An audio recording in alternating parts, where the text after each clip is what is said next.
Hello everyone, Ron here from L.T.L Tutoring Central, and this week I'm talking about knowing versus thinking. And we often believe these are the same thing, but there is a difference. And one of my students brought me an article. He was working on an assignment for school, and the article raised a lot of questions that I had thought about before, but not recently. Including Plato's allegory of the cave, which I'm going to do another blog and another video about that more specifically.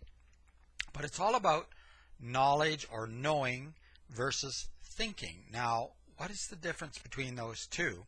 Well, according to this article and according to a lot of thinkers, knowledge or knowing are the facts or the rules or sometimes the beliefs that we have that we know. And sometimes I put know in quotation marks, and I'll explain that in a few moments. So, knowledge, knowing is very important. These are things that we need every day.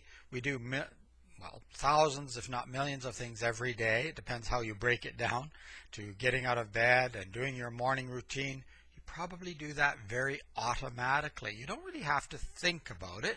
You just know how to do it.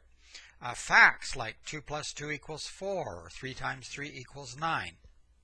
Once you've memorized these, this is knowledge or knowing. You don't really have to think about it so much. Knowledge are the facts that we know or the beliefs that we have. And they tend to be stable over time, but sometimes too stable. And I'm going to explain that momentarily. Thinking, on the other hand, is something that we need to do for things that we don't know or things that we're not completely sure. We need to investigate, we do some research, talk to people. So we have to think about this and come to conclusions or come to knowledge or knowing.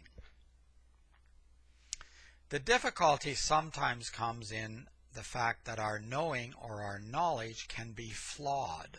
So, we all know, or well, most people know, they don't always follow the rules, but most people know that you're supposed to stop on a red light. So it's more of an automatic. You see a red light, you're driving, you stop. Hopefully you're walking, you also stop. But what happens when the power is out and the lights are not working? Now you have to revert back to thinking. You have to remember what happens when 2 or 3 or 4 cars show up at a four-way stop, which is basically what you're facing now. What are the rules for that? And because you don't use them all the time, you have to begin to think again. So thinking is kind of like the verb. It's the active part.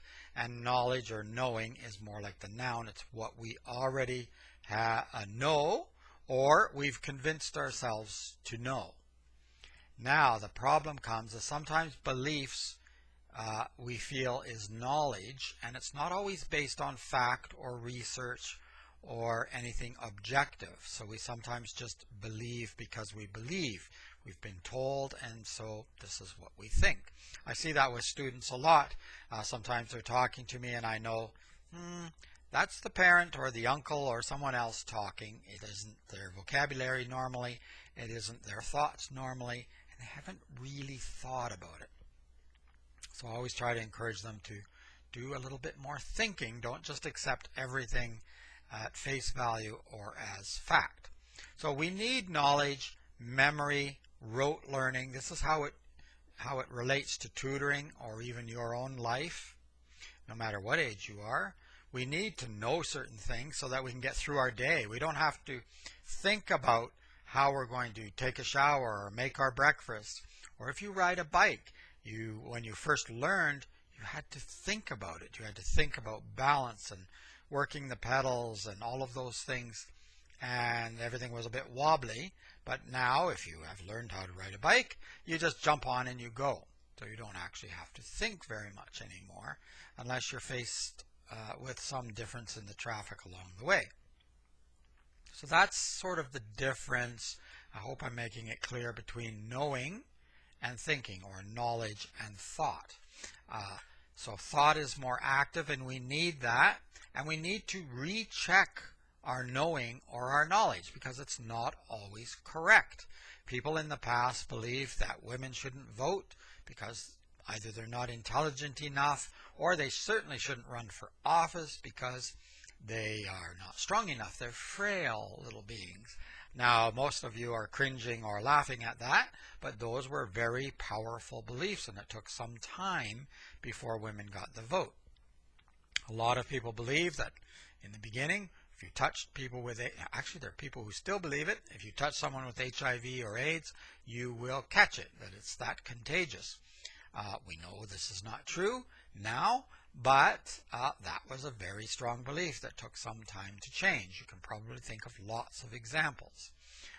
The earth was considered the center of the universe for a very long time, and despite the number of facts, despite Galileo and his telescope, despite Copernicus's calculations, lots of evidence to the contrary, it was very, very difficult to get those thoughts changed. So sometimes our beliefs become knowledge, which I put in quotation marks because it isn't really knowledge at all. And we need to recheck our beliefs. We also need to recheck even our scientific knowledge, because sometimes science is wrong. And that's why good scientists believe in replication. In other words, we're going to redo this experiment and see if we get the same results. Or we're going to redesign the experiment to see if the results make sense, because now we're taking other factors into consideration. So that's what good scientists or good rational people do. You want to recheck once in a while. Make sure that what you believe is fact is in fact provable, objective knowledge rather than just a belief, because we as humans tend to want to support our beliefs. Once we have them, we hold on to them pretty tight. We don't want to give them away. We don't want to release that. But it's always good to double check. So what does that have to do with tutoring, or what does that have to do with you, whatever age you are, a young person, an adult? Well, it has a lot to do with how we live our lives. Thinking, to me, is education. Knowledge is a part of education, but it isn't the whole part, and it certainly isn't the most important part. It is important. I don't want to throw the baby out with the bathwater. Who came up with that? It sounds so cruel. But we don't have to give it up. Memorizing things, learning by rote, this is still really important and really helpful. We need a foundation. I need to be able to read. I need to be able to do basic math facts and hopefully memorize that. That's all really, really useful, and it's a part of education. But the real education for me is being able to reason and think. Can I reason out why these things are true? Can I think about new ideas? Can I use my foundational knowledge to build my education and to learn more and more all the time? So, thinking is also very, very important. Knowing and thinking are both very important. I don't want you to believe that I'm trying to say that thinking is the only thing and knowledge is nothing. They're both very important. But I think sometimes we, especially now, have reduced thinking. Students are often using online sites. They're copying and pasting for their essays or their reports. This is not thinking, and this is not education. You've learned nothing. If you feel you can just Google everything, you've learned nothing. Google is a great search engine. You can find some amazing information online, but that is not learning and that is not knowledge. That is just a tool so that you can get to the knowledge you want and to increase your ability to think more clearly. Also, thinking makes you feel better. If you just keep doing the same thing over and over, which may be knowledge, you know how to do this, and I see this with students all the time. They keep practicing things they already know, and they don't practice the things they don't know. Well, of course, it feels comfortable to practice things we already know. It makes us feel really smart and really capable. But if you practice the things you don't know and you win, and you learn it, you will feel even better. It releases, I think, even more endorphins, and you feel great when you learn something new. And there's even evidence that learning something new, not just repeating, used to say do crosswords and you'll avoid Alzheimer's or dementia. If you do crosswords all your life, that becomes automatic almost. So you're not really thinking anymore. You're doing it automatically, like jumping on that bicycle.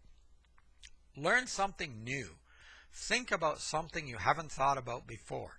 It'll make you feel so good, and maybe it will even help prevent dementia or Alzheimer's later in life. Who knows? The studies on that are mixed. So, now you know there is a difference between knowing and thinking, and they're both very important.